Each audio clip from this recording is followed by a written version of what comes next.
Usipokuwa makini, kizazi chako chote kitaangamia, cha sasa na kijacho.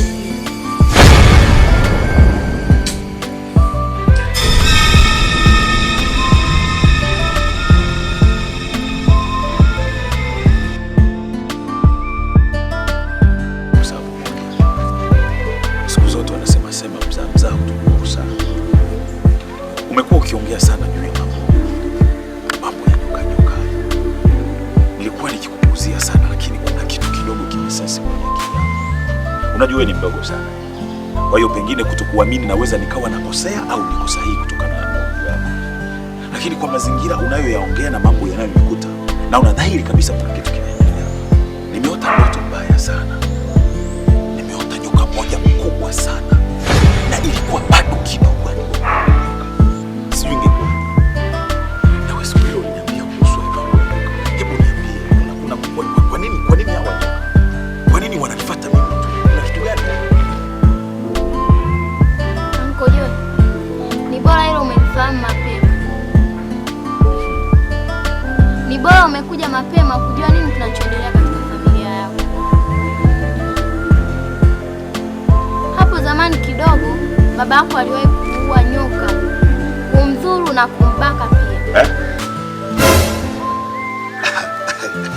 Kidogo. Alifanyaje? Huyo nyoka anajibadilisha katika maumbile tofauti ya kibinadamu na ni mrembo sana, kiasi cha kwamba wewe ukimwona lazima utampenda. Na pia huyo nyoka atahakikisha kuwa anasambaratisha mmoja baada ya mwingine katika familia yenu. Yaani sisi tutauawa na nyoka, si ndio? Usiulize, ndivyo ilivyo. Wote mtaisha.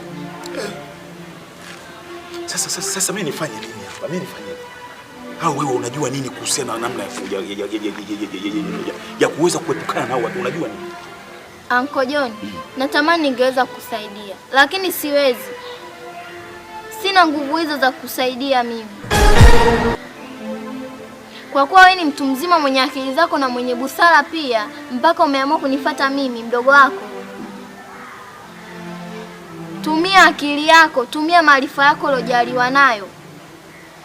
Kwa muda huu saidia familia yako. Maana mimi nguvu nilizokuwa nazo ni kusoma kitabu na kujua kinachoendelea juu ya nyoka kwa ajili yenu nyinyi binadamu, ila uweza kusaidia sina. Usipokuwa makini, kizazi chako chote kitaangamia, cha sasa na kijacho.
makubwa.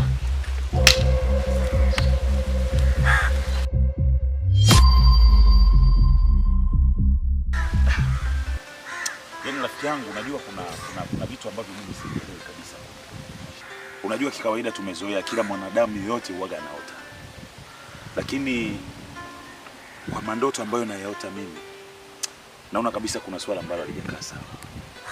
Kinachokuja kunichosha zaidi, haya mandoto yamekuwa yakijirudia rudia. Kila siku naota manyoka, mara nakimbizwa na nyoka, mara nagombana na nyoka, yani kila siku kaka. Kinachokuja kunitia hofu zaidi sio usiku tu, hata mchana kweupe. Nikiweka ubavu tu kaka, nyoka ili hapa. Nikijigeuza hivi nyoka ili hapa kaka.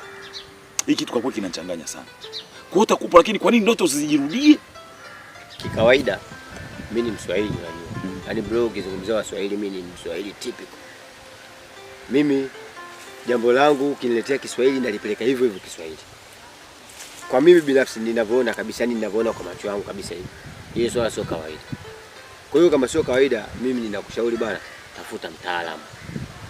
Tafuta mtaalamu. Mtaalamu una maana gani? Namaanisha mganga wa kienyeji, atengeneze mazingira. Rafiki yangu. Sasa wewe umekuja kuomba ushauri.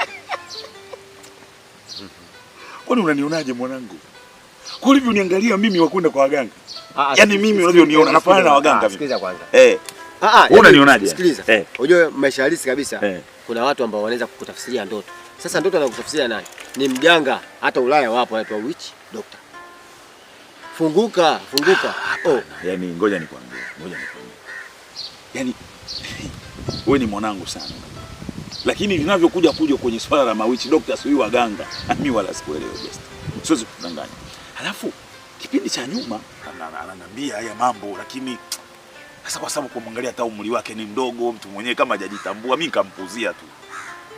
Lakini naota kitu serious. Yaani naota kabisa minyoka, yani ni minyoka serious. Hivi. Yule sina siu. Shuka kutana nini wewe? Sema kimbia ovyo. Bwana, ni binadamu. Mimi nafikiri swala sio.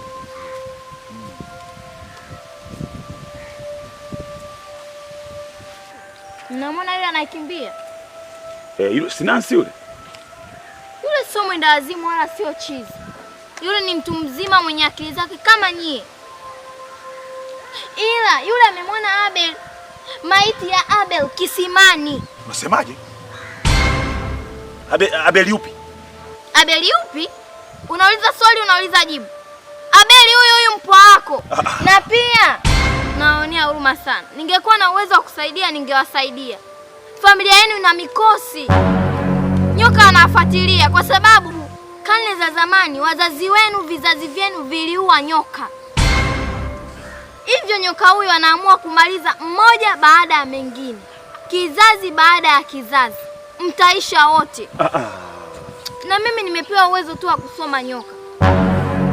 Ningekuwa na uwezo wa kumudu nyoka au kuwasaidia, ningewasaidia.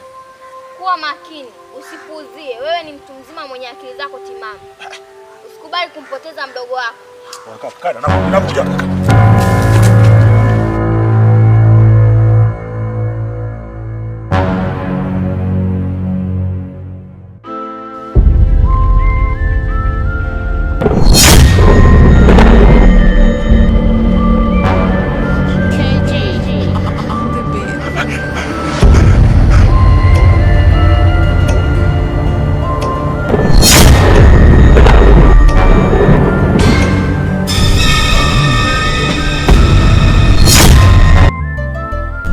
Ndogo wangu, kiukweli kabisa nimeanza kukuamini, na sababu kubwa ya kukuamini ni kwamba nakuamini kwa sababu mambo ambayo nilikuwa nikiyaona kwenye ndoto na wewe pia ukiniambia, nimeanza kuyaona kwa macho yangu ya nyama.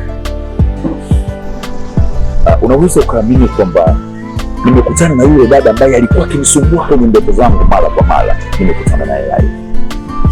Amekutokea? Kabisa. Kama utoshi, nimeweza kumuona nyoka kabisa kwa macho yangu ya nyama. Yaani kabisa. Kitu ambacho kimekuja kuniumiza akili zaidi, yule nyoka amemgonga haki yangu mbele ya macho yangu. Kwa kweli ninakosa amani, nakosa amani, sina amani kabisa.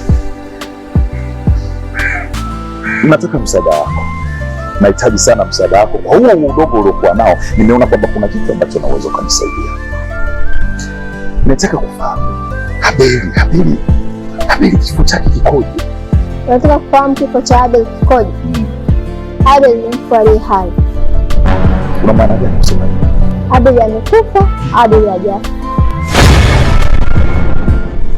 Kwa macho ya mwanadamu Abeli amekufa, lakini Abeli yupo katika milki ya nyoka yenye nguvu sana na si rahisi kuingia. Sasa natakiwa nifanye nini ili kuweza kuyanusuru maisha ya mdogo wangu?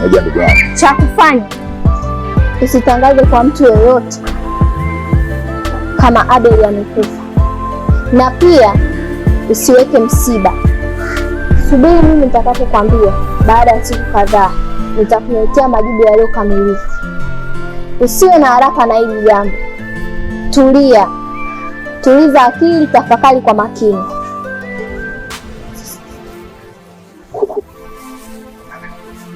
Fanya maamuzi yaliyofaa. Acha kupumzika.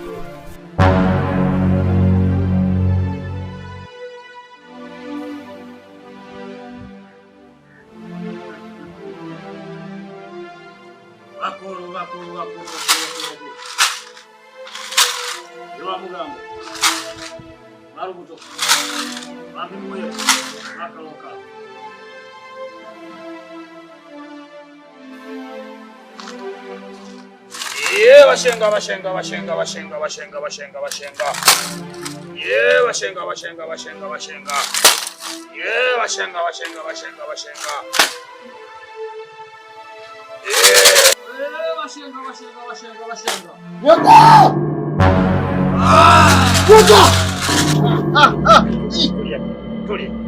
Tulia. Sasa hivi sawa. Shika moyo. Mpaka usubirie waliokuleta waje kuchukua. Sawa. Tulia.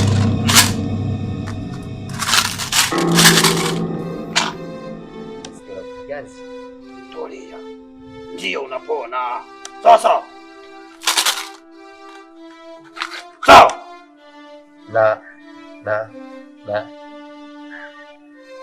John yuko wapi? John atakuja kuchukua. Sawa.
Hata sisi pia tunatambua, hatuja kuzuia kuja kwenye mti wowote ule wakati wowote unapotuhitaji, lakini hauna sababu za kuja tu pale unavyojisikia.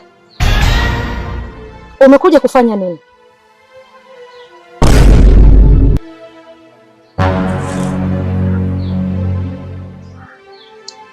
Mimi nimesoma vitabu na najua nyinyi vizuri sana.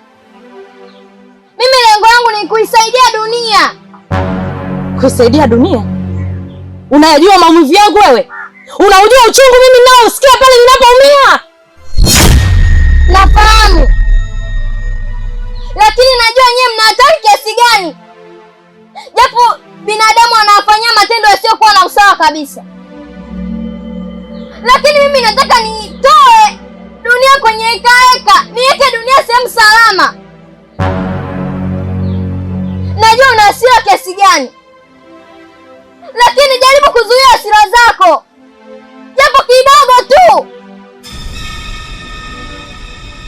Binadamu umepewa mamlaka ya kusoma vitabu vyote, na tunajua unaweza ukatuzuia, lakini kwa maumivu na hasira nilionayo huwezi kufanya chochote. Na tena ukiendelea kutusumbua, nina mamlaka ya kutafuta nguvu ya ziada, hata wewe nikakusambaratisha. Sawa, mimi utanisambaratisha. Je, vipi kuhusu Abe? Abe tena, Abeli na John wana vinasaba. Lazima wale wote nitawajua. Siana! Siana!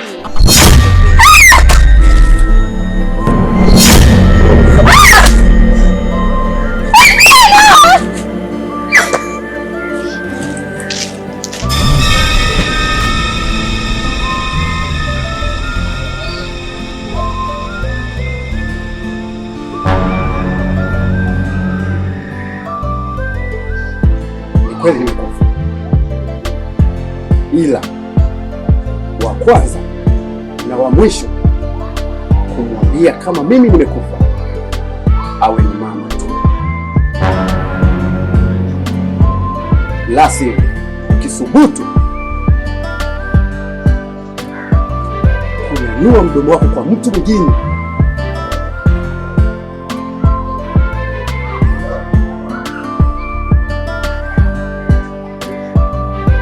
maisha yatakuwa halali yako.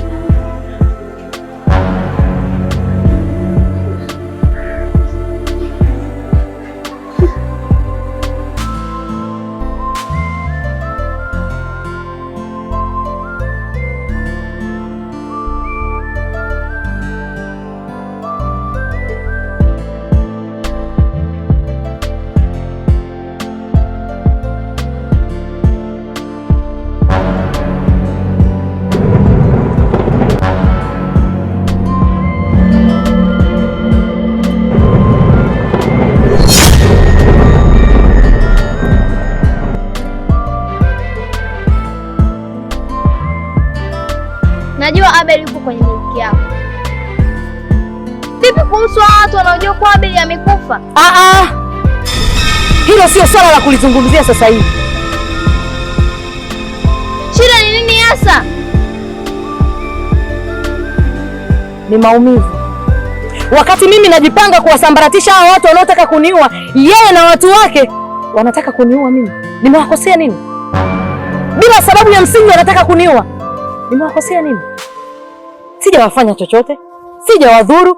Kwa nini wao wanataka kuniua mimi? Shida ni nini mpaka unamfanya Abel huko yupo na huko yupo mzima na amekufa? Hivi huoni wazazi wake wanavyojisikia vibaya?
Tena ninavyotoka hapa naenda kumpa adhabu kubwa, na yeye ndiye atakuwa sababu ya kuniua.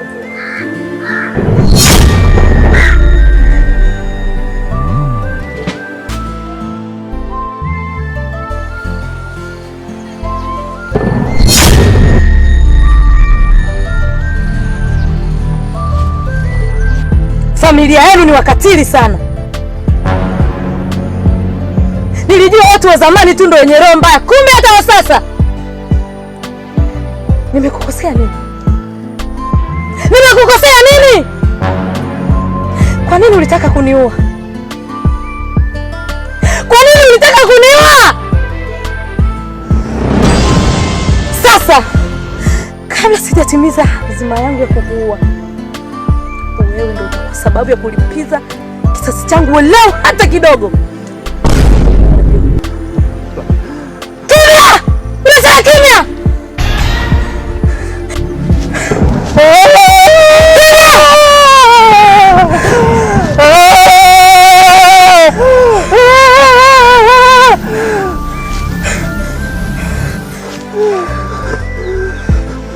Ashoti hii Joni akikugusa itakuwa ndo umemsambaratisha, na hiyo ndo itakuwa furaha yangu walau kidogo kwa kulipiza kisasi.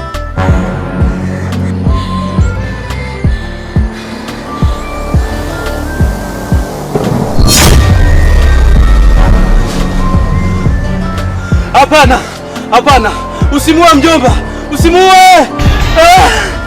Hapana.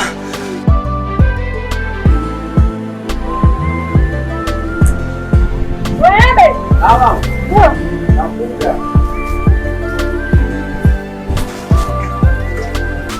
Sasa nenda dukani kwa maji, alete mchele ule mzuri kabisa, na naomba uwahi kuleta.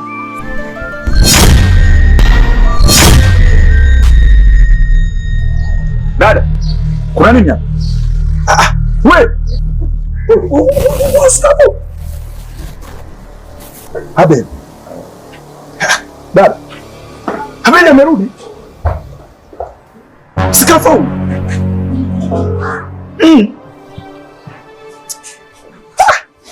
Yaani mimi nilijua huyu yupo, huyu chuma cha mpingo hiki. Nilijua kwa Abel lazima atarudi. Anko sende kwa Abel tafadhali. Anko msikilize mimi. Anko sende. Anko nakuomba. Anko sende kwa Abel. Huyo sio Abel. Anko!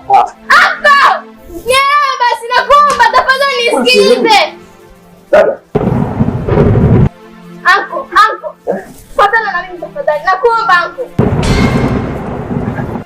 Anko nisikilize tafadhali. Njoo basi, nisikilize mimi.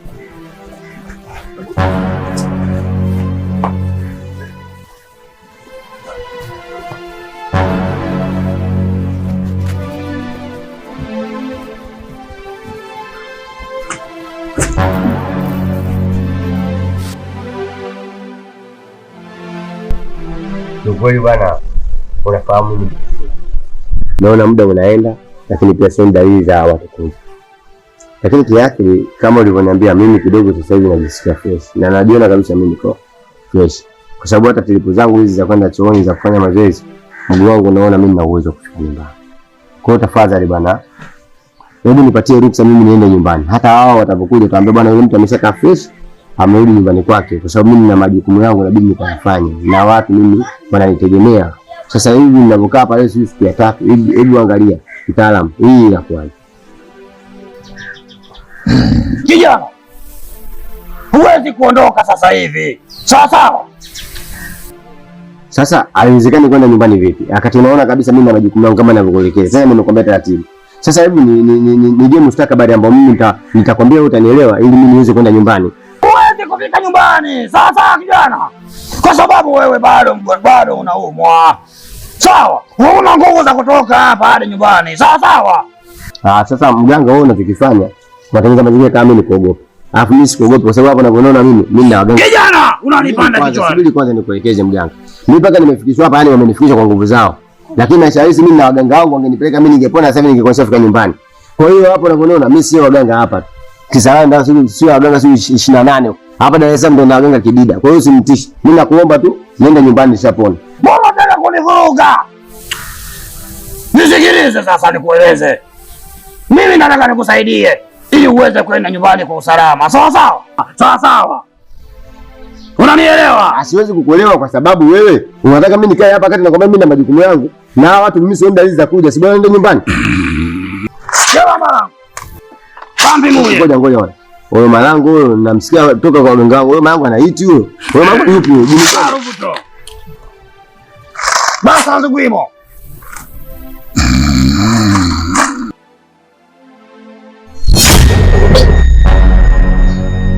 Oya, mimi naagaga kibao lakini wewe nimekuheshimu. Yaani wewe nitakutumia. Oya, mganga sikiliza.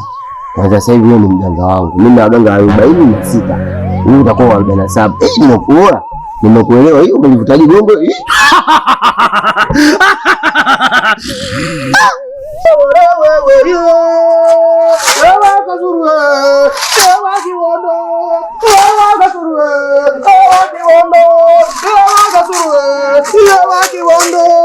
Kijana, kazi yako nataka niimalize. Unapoondoka hapa, ufike nyumbani kwa usalama. Sawa. Tulia kama ulivyo. Sawa.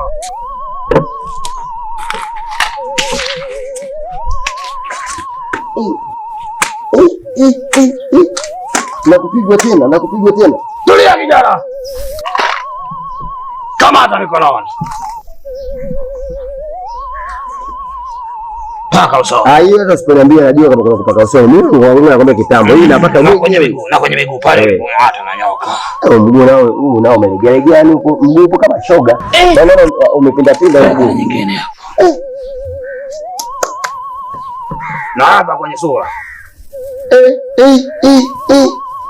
Sasa.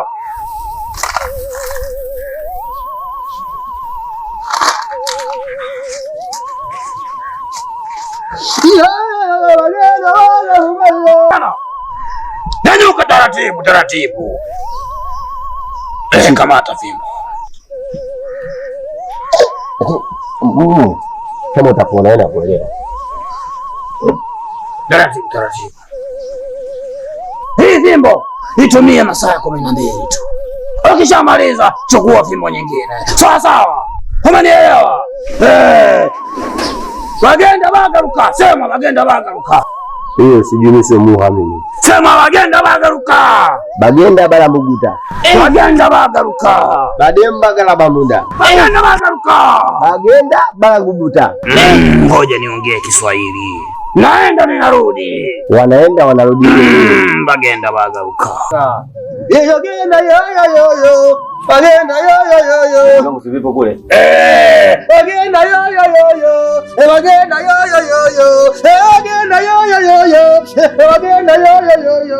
Bagenda yo.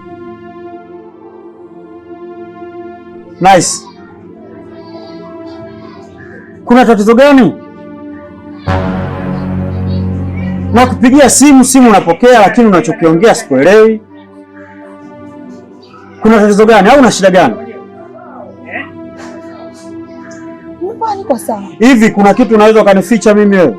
Toka tuko wadogodogo nyumbani, mimi nakujua vizuri wewe. Hauko sawa.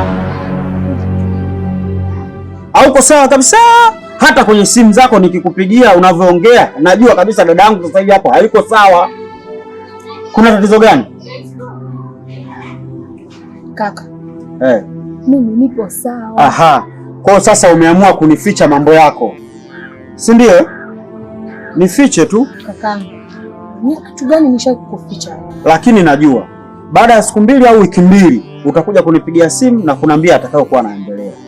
Utaniambia tu na kuniita utaniita. Hakuna shida, mimi naondoka.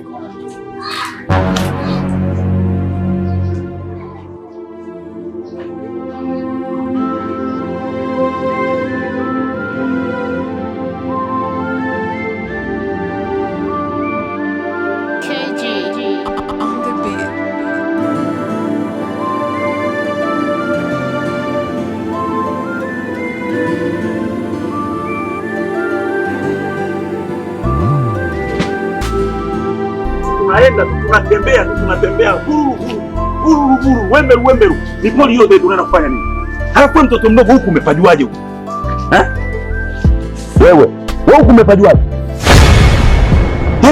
Yaani toka huko juu tunatembea mibonde, miporomoko, miinuko, mibonde, mipolini, tunaenda kufuata nini?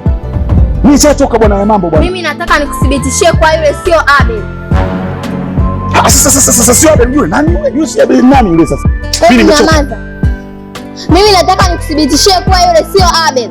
Maana naona imani yako imezidi kuwa ndogo kwangu. Yule sio Abel. Na hilo leo nataka ulione kwa macho yako yote mawili. Wewe mtoto usinipande kichwani. Sawa? Naomba usinipande kichwani. Sio na kufuatafuata kama likondoni nafuata ng'ombe, ukaliwa mimi akili sina. Mimi mwenyewe na akili vile vile bwana, nimechoka bwana. Naomba ukae kimya na unifuate. Yule sio Abel. Nifuate ili nithibitishie. Mimi bwana, mimi kufuatafuata mapolini bwana, kwa mimi nimechoka bwana na wewe. Mimi nimechoka bwana, mimi kutoka kwa unanipelekesha mapolini huku. Kwanza mtoto mdogo uogopi, una matatizo gani? Au unanitaka niwe mtoto? Mtoto vya siku hizi, mimi mtoto vya Facebook, Twitter hivi na Insta hivi. Usikute kinanitaka labda. Kwa kinanitaka nitakula kinyanyambuzi hicho mimi. Nitakula kinyanyambuzi hicho mimi, nitakitafuna. Mimi nimechoka bwana. Kama unataka mwisho kwa kono unataka sema. Nitakula wiki siku 7 nitakula mimi. Wewe. Ngoja sasa huku polini mimi naogopa.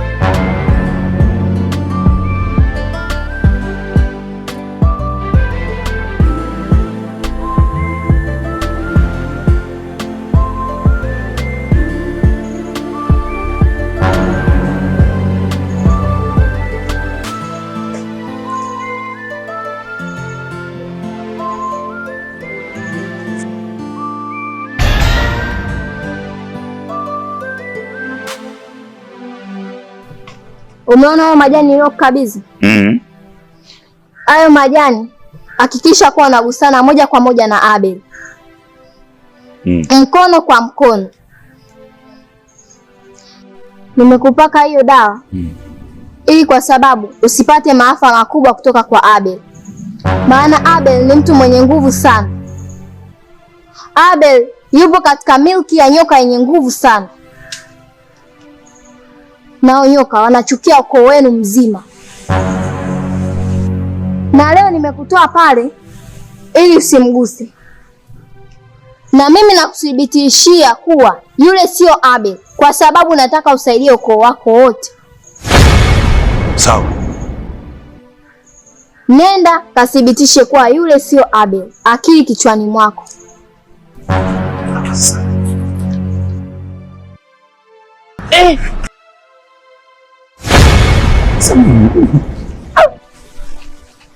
Hizi ndoto mbona sasa zimekuwa kweli sasa? Mbona kama kweli? Nani? Wewe nani? Subiri huko.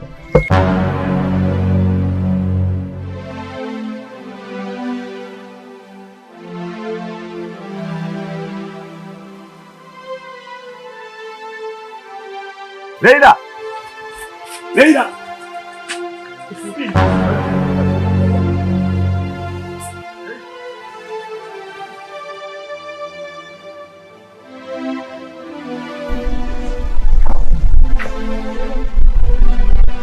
Nenda. Afu niambie kama yule ni Abel.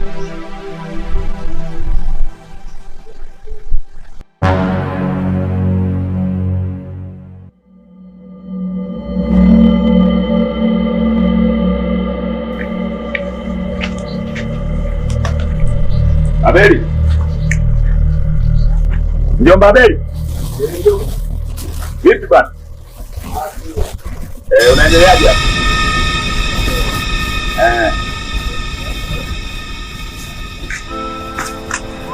Vipi bwana mjomba, unaendeleaje?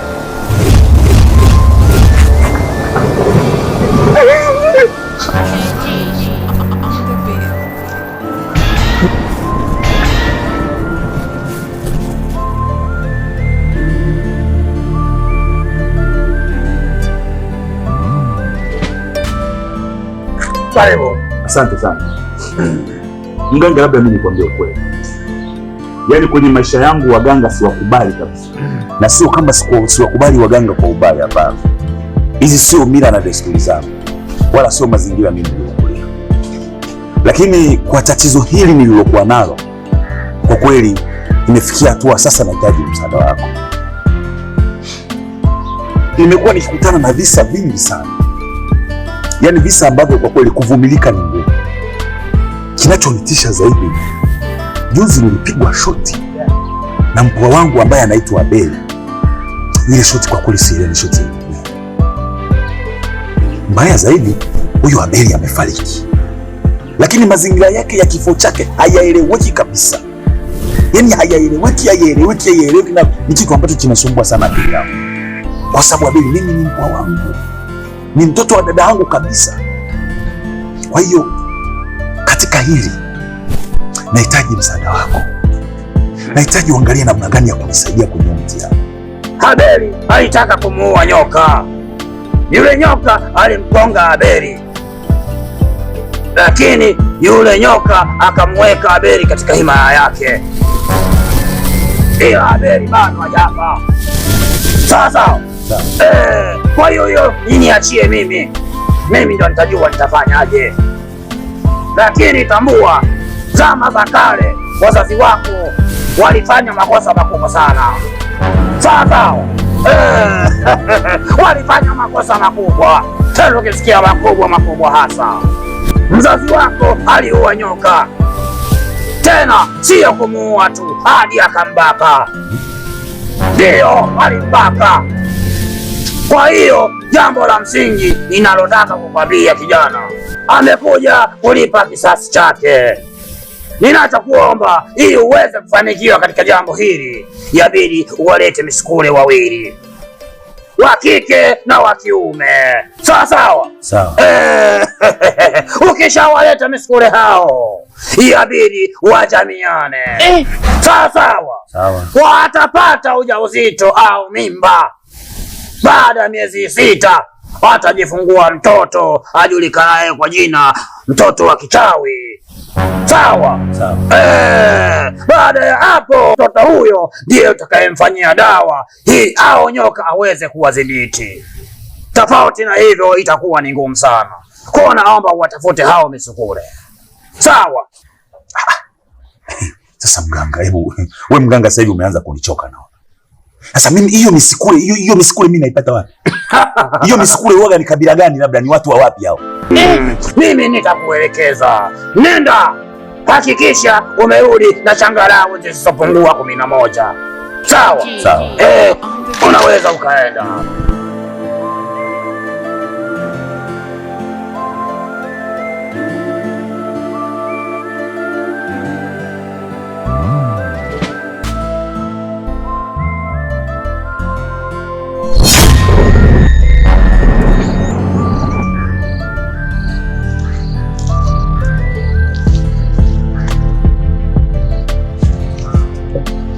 Nimedhamiria. Nasema nimedhamiria. Kwa nini mnanisumbua? Kwa nini mnafanya hatima yangu iwe ngumu? Tafadhali. Mnajua uchungu ninaousikia? Mnajua maumivu ninayoyapitia? Hapana. Nitakacho kufanya leo, hakuna yoyote anaweza akanizuia. Maumivu ninayoyasikia, uchungu ninaoupata, hakuna.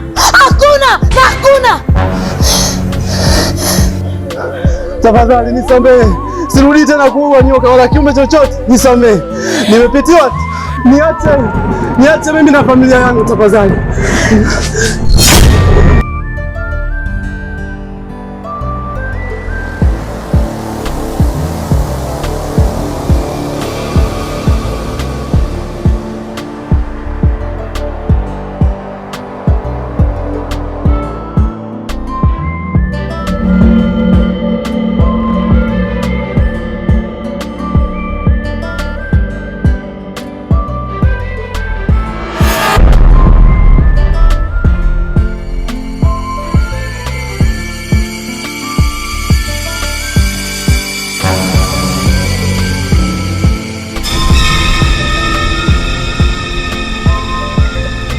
Ninakufahamu vizuri binadamu. Ninakufahamu una uwezo wa kumiliki yoyote na chochote katika ulimwengu huu. Ila katika hili umekosea. Nikisema umekosea na maanisha umekosea. Siwezi kukubali na siwezi kukata tamaa kirahisi. Tutaona katika hili na kuahidi binadamu, utaona. Siwezi kukata tamaa. Tutaona kati ya mimi na wewe, nani anajua zaidi?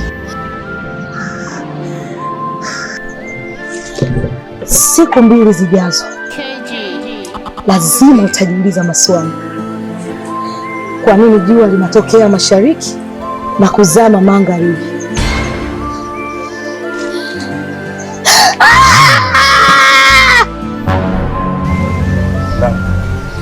Hii ndio maana.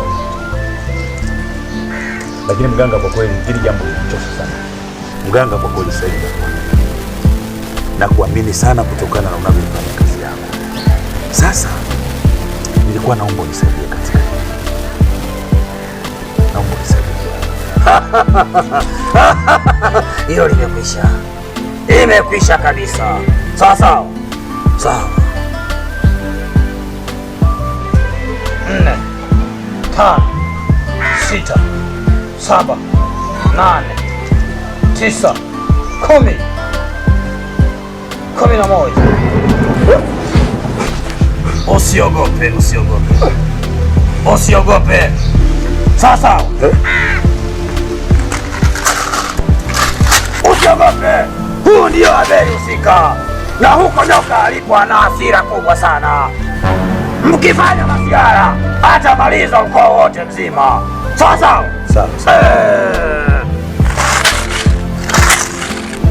Sasa sikiliza. Huyu ni Abeli. Yule uliyemwona kule sio Abeli.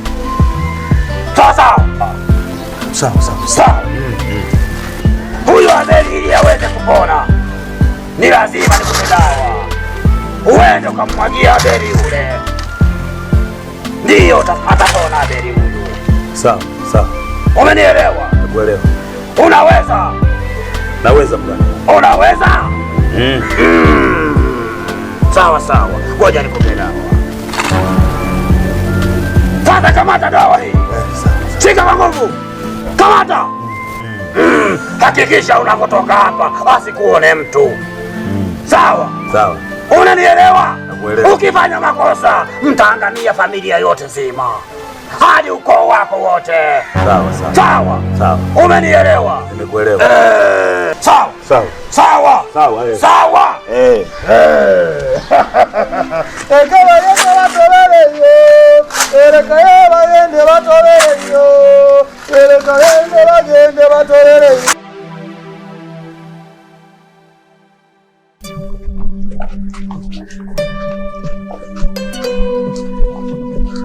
Dada.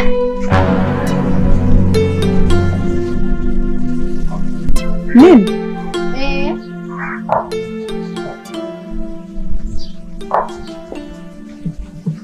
Samahani kwa kusimamisha. Samahani, marahaba, jambo. Lakini huku unapokwenda sio salama. Ni heri urudi huko ulipotoka. Unamaanisha nini? Rudi nyumbani kwa kina Abel. Na ukamfungie mlango Abel. Kwa sababu Abel yupo katika matatizo. Na pia yule Abel uliyomwona kisimani, yule sio Abel. Kile ni kivuli cha Abel.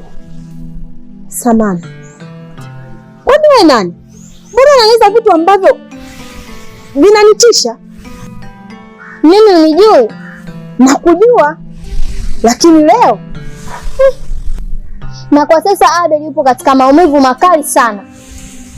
Kwa sababu yupo katika milki ya nyoka. Nyoka? Ndiyo. Na sasa hivi ametawaliwa na mashetani tu. Na kuomba nisaidie mimi na umsaidie mama Abel. Mbona unaniambia maneno ya kutisha hivyo? Rudi kwa kina Abel ukamfungie mlango. Tafadhali. Mimi nimemshuhudia Abel kwa macho yangu haya mawili kule kisimani kwamba kafariki. Cha kushangaza anaenda nyumbani kwao eti mimi namkuta. Ni maajabu gani haya? Na kuomba usaidie familia ya kina Abel. Kwa sababu najua wewe ndo mtu wao wa karibu.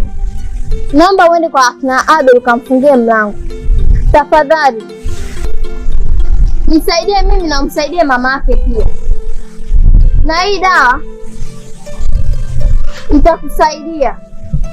Abel lolote atakalotaka kulifanya atashindwa kwa sababu ya hii dawa.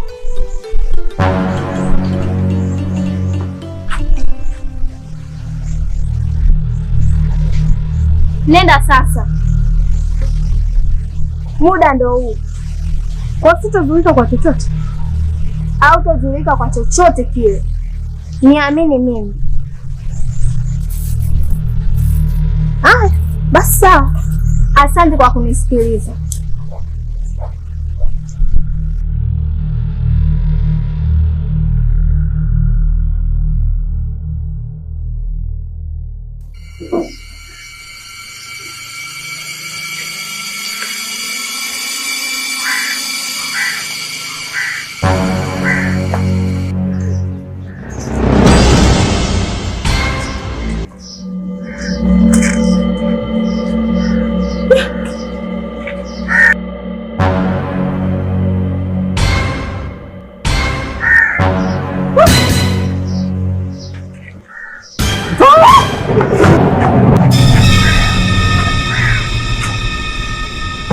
Buenas.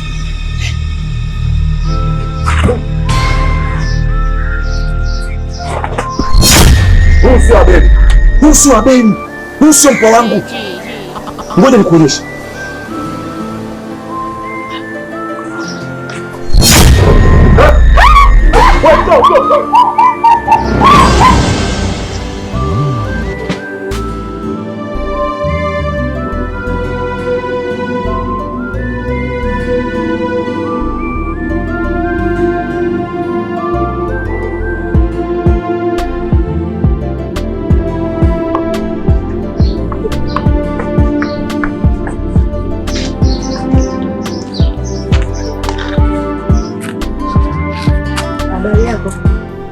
Salama, habari? Nzuri tu. Samani, hivi nikikuuliza tu kwa macho ya kibinadamu, mimi naonekanaje? Unaweza ukanijibu nini? Labda tu msichana mzuri au kuna kingine? Mrembo. Ni kweli kwa mtazamo wa kibinadamu naonekana mwanamke mrembo, mzuri sana, mwenye mvuto lakini no, mimi ni mtu mbaya sana. Yaani ni mbaya kuliko binadamu yeyote anaweza kafikiria. Hebu ngoja sasa nikuulize swali. Unajua kipindi hiki ndipo najisikia vibaya, siko sawa. Kama unavyoona mimi ni dhaifu hapa, na nilipotoka mbali kidogo, lakini pia jua linanipiga. Sasa sijui nikusaidie nini ili niwahi kwenda safari yangu. Okay, sorry. Samani. Unajua mimi hivyo tu ulivyosimama na kujua wewe ni nani, unafanya nini, unatoka wapi, unatoka familia ipi. Labda tu Samani, naomba usiadharau maneno yangu. Mimi najua wewe kama ni mshirikina, najua unaloga sana, najua unaenda sana kwa waganga, ila uzuri wewe sio kwa ubaya. Wewe unakinga mwili wako, ila hebu ngoja kwanza. Mbona mimi sikufahamu? Sikuwahi kuonana na wewe sehemu yoyote ile, lakini pia sikuwahi kukufanyia mazira yoyote. Sasa kwa nini wewe uniambie maneno ya makwazo kiasi kwamba mpaka mimi nafikia kwenye hatua ya kukasirika? Maneno makali ya kumuti. Sikia nikwambie, najua unachotaka kukifanya huko kwa waganga unakoenda, nitakuacha uende, lakini nenda kwa ajili ya kujitibia tu kama unavyojitibia wewe mwenyewe, ila acha kufuatilia mambo yasiyo kuhusu. Acha kujifanya unazijua familia na acha kujifanya unajua kusaidia watu. Kaa mbali na John. Mwanamke, hivi mimi kuwa hivi nilivyo nahisi mimi ni mtu ambaye sina uwezo wa kufanya chochote nikiwa kama mwanaume? Na kwa nini wewe uzungumza hayo yote? Na ni nani ambaye anaweza kumuona rafiki yake anapata tabu afu asimsaidie? Kwa hiyo nataka kuniambia mimi ni mfu, kwa hiyo siwezi. Yaani unaona ni unaje mimi? Hapo najua umeng'atwa na nyoka. Naomba tu nikwambie, fanya unayoyafanya, lakini naomba acha mara moja msaada unaoenda kumpatia John. Naomba uache. Nina uwezo wa kubadilika muda wowote, na hapa hata ukiniambia nibadilike, uwezo wa kubadilika ninao, na nitakapobadilika huna uwezo wa kukimbia. Na hata ukipata nguvu za kukimbia, uwezi kukimbizana na spidi yangu,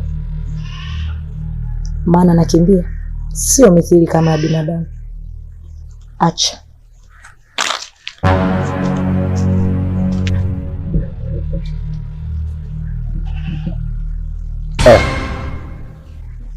Sasa kama kitabu hiki kitakuwa kinaitwa ni cha kuchekesha au ni serious? Jalada lake litakuwa limeandikwa mustakabali gani? Lakini nimesoma vitabu vingi sana, kwa hiyo hata hiki hakiwezi kushinda, nitakisoma tu. Abdulkader.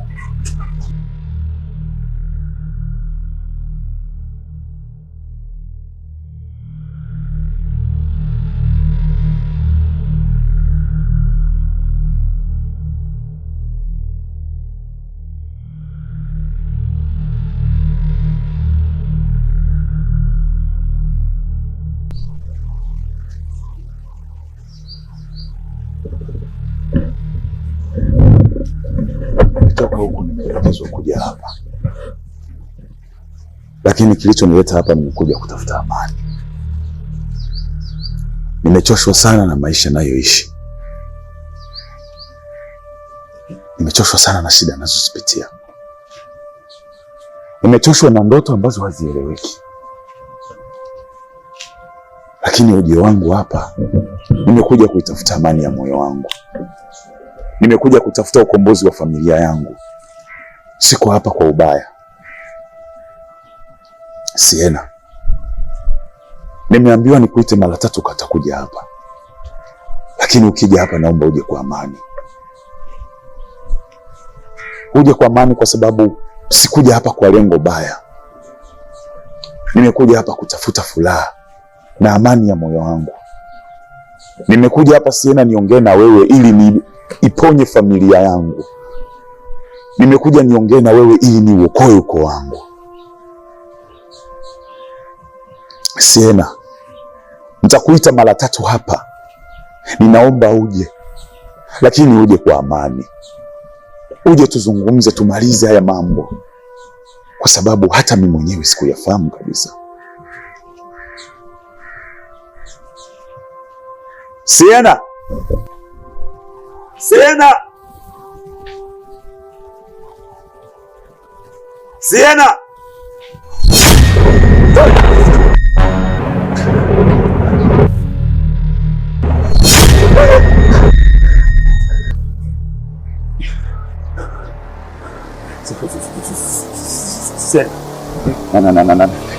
Nimekuita hapa, lakini ni kwa amani tu, ni kwa amani tu. Ninaomba tafadhali, nakuomba usinidhuru. Unapata wapi ujasiri wa kuniita ihali bado una hofu? Nataka amani, nataka tukae chini tuzungumze. Unajua kuna makosa mengi sana yalifanyika miaka mingi iliyopita. Maskini ya Mungu, mimi sifahamu chochote. Ni mambo ambayo yamefanywa na mzazi wangu, sio mimi. Watoto wangu, kwa wangu hawajui chochote. Ni mambo ambayo baba aliteleza akafanya. Ni kweli hauna makosa. Sio wewe wala mtu yoyote mwingine kwenye familia yako. Alikuwa ni baba yako mzazi, ila ameshakufa. Kinachoniuma zaidi, sio mimi niliyetoa maisha yake. Huenda ni hatima ya Mwenyezi Mungu mwenyewe, lakini kwa nini anidhuru mimi? Sijamkosea, sijawahi kumdhuru, wala sijamfanya chochote. Nikuulize, ungekuwa wewe ungefanya nini? Ni kweli. Najua unavyojisikia kutoka ndani ya moyo wako. Nafahamu fukuto la hasira na kisasi ulichokuwa nacho kwenye maisha yako. Lakini tafadhali, ndugu zangu wana makosa, ni makosa ya mtu. Hakuna! Nasema hakuna chochote wewe na familia yako mnaweza mkafanya kikapoza maumivu yangu na machungu yangu ninayojisikia. Kisasi lazima nikifanye. Tena naanza na wewe. Usifanye hivyo, nisamehe, usifanye hivyo. Okoa maisha yangu. Siena. Nimetoka huko dunia, nimekuja polini hapa kwa ajili ya msamaha tu. Nisamehe na kizazi changu. Watoto wangu hawajui kitu. Ndugu zangu hawajui chochote. Hawajui chochote, hawajakosa. Okoa maisha yangu, Siena. Mimi sina makosa. Maisha? Niyaokoe maisha yako ikiwa ya kwangu yalishachukuliwa? Hivi unajua najisikiaje? Hivi unajua uchungu ninaosikia?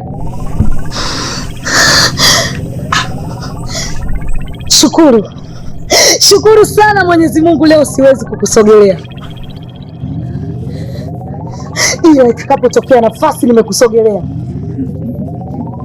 naanza na wewe na kila mmoja kwenye familia yako.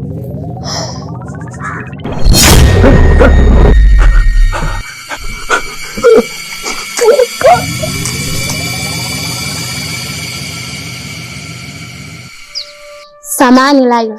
Bila samahani. Nimekuita hapa kwa ajili ya jambo moja tu, na nataka tuzungumze mimi na wewe. Katika hii dunia nimefanya vitu vingi sana, lakini cha ajabu nimeshindwa. Lakini pia nahisi kabisa mimi na kipaji cha kuwasoma nyoka, na moyo wangu kabisa unaniambia mimi na kipaji na uwezo kabisa wa kuwasoma nyoka. Tatizo linakuja pale, nani atakayeweza kunifundisha? Na nimetafakari sana, nimefikiri wewe ndio mtu pekee ambaye unaweza kunifundisha mimi. Laila, najua una uwezo mkubwa kabisa wa kuwasoma nyoka na kuwaelewa. Tafadhali rafiki yangu, nakuomba unisaidie kunifundisha bila kuwasoma nyoka na kuwaelewa. Nakuomba, nipo chini ya miguu yako Laila. Ni kweli unataka kusoma nyoka na kuwafahamu nyoka kiundani zaidi? Ndiyo. Mimi ni kweli nimesoma elimu ya kuwajua nyoka vizuri sana, na ninawajua ndani na nje, na wengine ni marafiki zangu kabisa. Lakini katika elimu yangu ya kuwasoma nyoka najikuta naisaidia familia ambayo sikutarajia katika maisha yangu. Hata kuota sikuota kama nitakuja kuisaidia hiyo familia. Na sasa hivi natamani hata ujuzi niliopewa au niliokuwa nao uondoke kabisa. Wewe unahitaji kusoma nyoka, lakini huwezi kusoma nyoka. Naweza Laila, naweza. Nipe japo hata fursa kidogo tu. Nyoka unahitaji kumwogopa, lakini pia inakubidi uwe mjasiri kuliko hata unavyofikiria.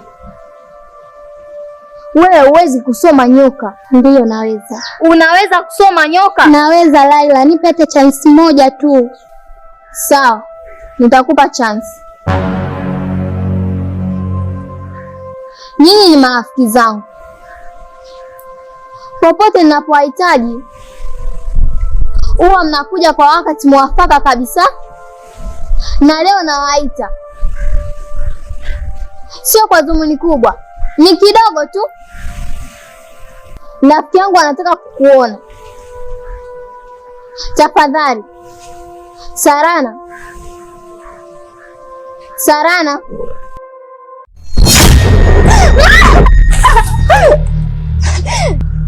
Unataka kusoma nyoka afu naogopa nyoka? Wewe ni msomaji wa nyoka kweli? Una moyo mdogo sana. Huwezi kusoma nyoka. Hawezi. Laila. Laila.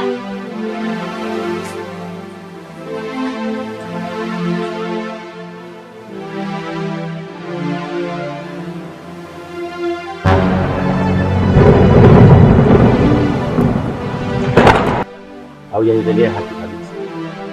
Unajua nikiangalia package ya rafiki wetu, bro, hujanitendea haki. Yaani hukupaswa kufanya hivyo. Unajua nilikufuata nikakuomba undugu.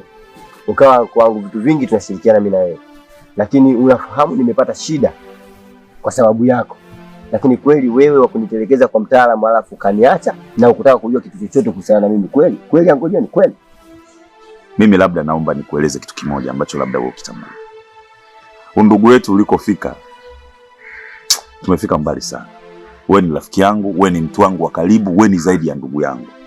Sawa. Mimi siwezi nikakukataa wewe kwenye tatizo dogo kama lile. Na unaweza ukanilaumu, pengine hata ningekuwa ni mimi, ningekulaumu wewe kwa kitu hiki. Lakini brother, matatizo yangu unayajua. Kwanza nachoweza kushukuru Mungu, nashukuru kwa sababu niweza kupata ile akili ya kukupeleka huko. Unanijua mimi sio watu wa waganga. Lakini sijui akili Mungu wangu ilitoka wapi. Umeona? Lakini kaka, baada ya kukufikisha kwa mganga nilikokupeleka kaka, nilipata matatizo ambayo sio ya kawaida. Yaani huyo nyoka ndo amechachamaa kiasi kwamba labda mimi ndo niliyemuua. Si unanielewa? Na kitu ambacho kibaya zaidi ni kwamba amefikia hatua mpaka mpwa wangu sasa yuko kwenye matatizo makubwa sana. Mpwa wangu amefariki, ila kifo chake yani amekufa na yuko hai, yani mambo ambayo hayaeleweki. Si unanielewa? Mimi baada ya kukupeleka kule nikaja kupambana na matatizo, ilibidi baadaye nirudi kwa mganga, kwenda kwa mganga kumweleza haya matatizo ambayo yamekuwa yamezidi. Si unanielewa? Kwa hiyo ndugu yangu, sio kama nilikutelekeza, ila nina matatizo mpaka tunavyoongea hapa, matatizo yangu hayajaisha na hayana nafuu. Si unanielewa kaka?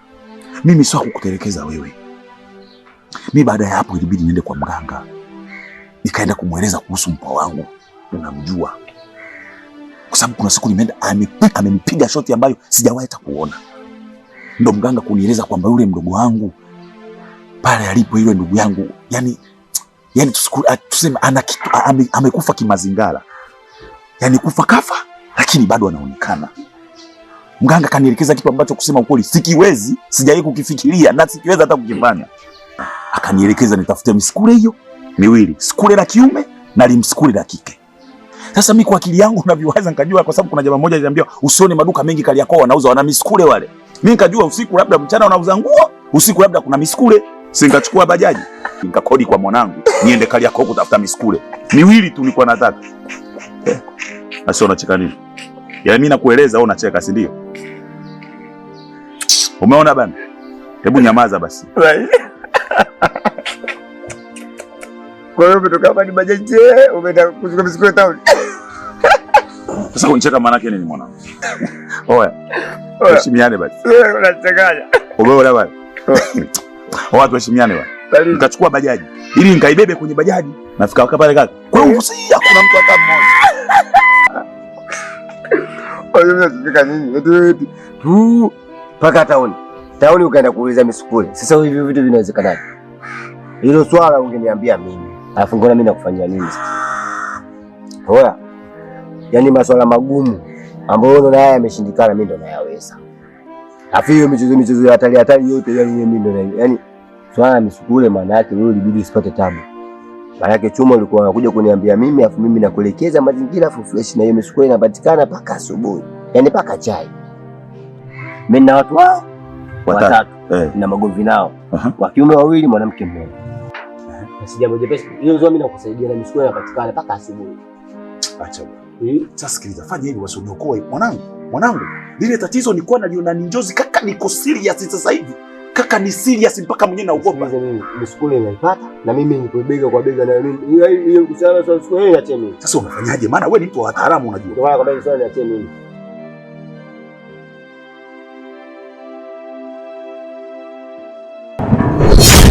Nice. Unanikumbuka? Sikukumbuki. Unaikumbuka hii shati?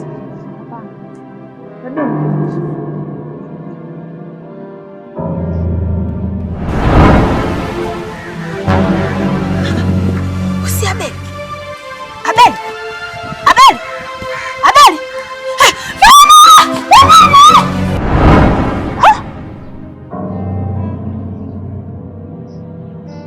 Kwa nini ulimsaidia Abel peke yake? Unakwenda kutangaza kuwa amekufa. Kwani mimi hukuniona kwamba nimekufa? Nakuuliza, kwa nini hukuniona kwamba nimekufa?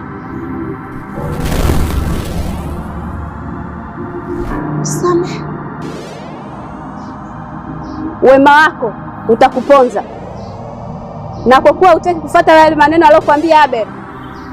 Alikwambia kwamba usitangaze sehemu yoyote kuwa yeye amekufa, na bado unaendelea kutangaza. Sasa nisikilize. Hautakiwi kumsaidia mtu yoyote miongoni ya wale watu. Ukiendelea nitakuua.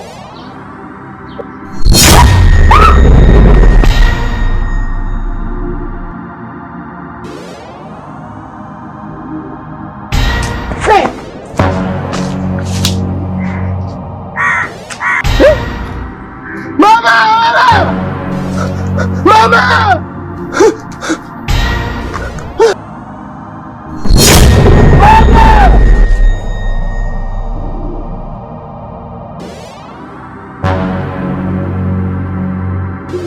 Unanikumbuka?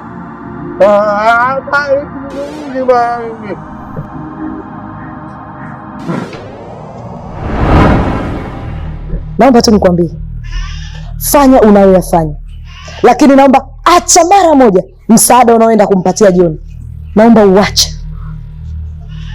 Nina uwezo wa kubadilika muda wowote, na hata ukiniambia nibadilike, uwezo wa kubadilika ninao. Mimi ndio yule nilikusimamisha ukiwa na gongo, na mimi ndio niliyekugonga mguu wako. Nina uwezo wa kujibadilisha sura nyingi sana za wanawake. Nimekuja kukuonya. Dakika 10 zilizopita nimekusikia unaongea na John, na ukimwambia kwamba unamsaidia. Usimsaidie John katika kitu chochote kile. Achana na mambo ya John.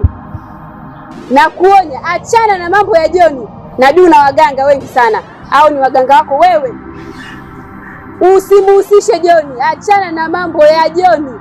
Na ukiendelea nitakuua.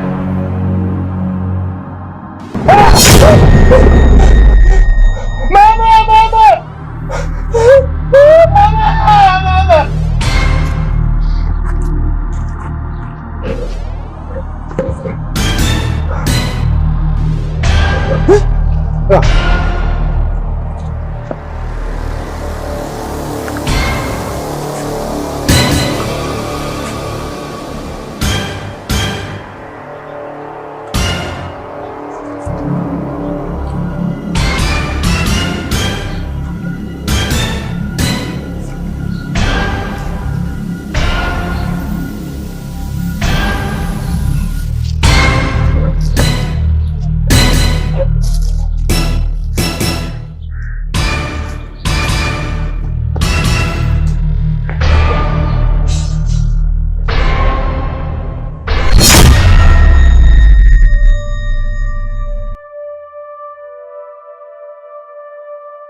Acha umbea na huruma. Elewa kile nilichokwambia. Sio kukimbia kimbia tu hapa.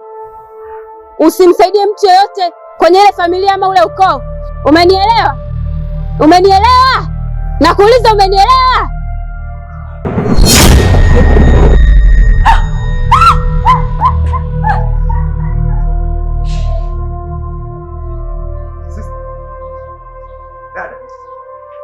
Haya ni mambo ya kukaa chini tukazungumza. Acha kuendeshwa na wewe mlimbo yako. Yaani huwezi kuniambia kitu ninakuelewa John.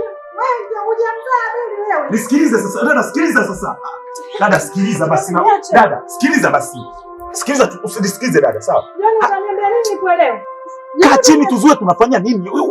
Yesu anakupeleka wapi sasa? John, utaniambia nini nikuelewe John?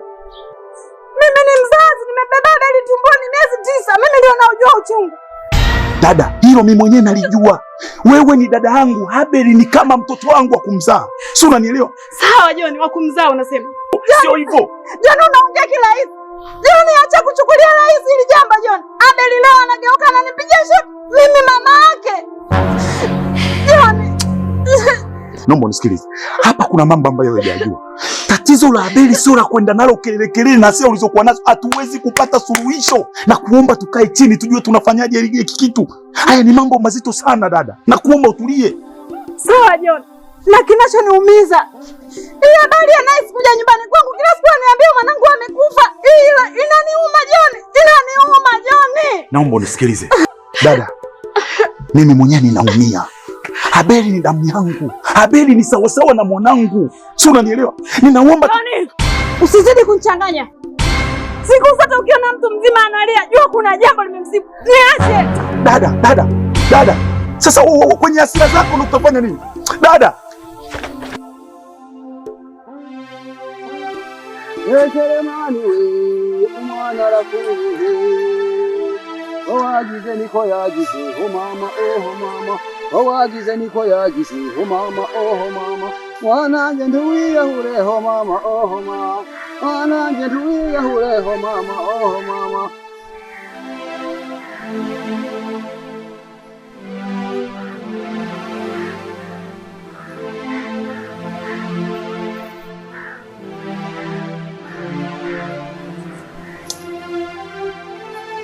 Wagize niko yagize, oh mama, oh mama. Eko wagize niko yagize, oh mama, oh mama. Mwananje nduwiya huleho mama, oh mama. Ugende wigotore abiyo bakarungwana ndiko ndatora ibikomero ngende ndabavure abariyo.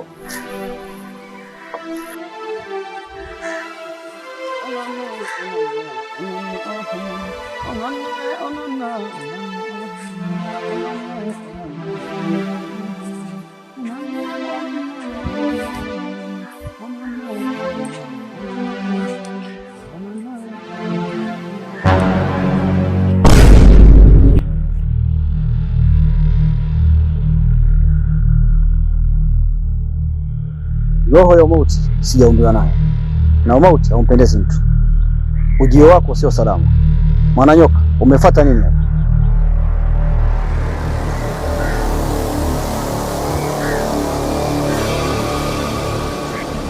Umauti ni sehemu ya kiumbe yoyote aliyeumbwa na Mungu,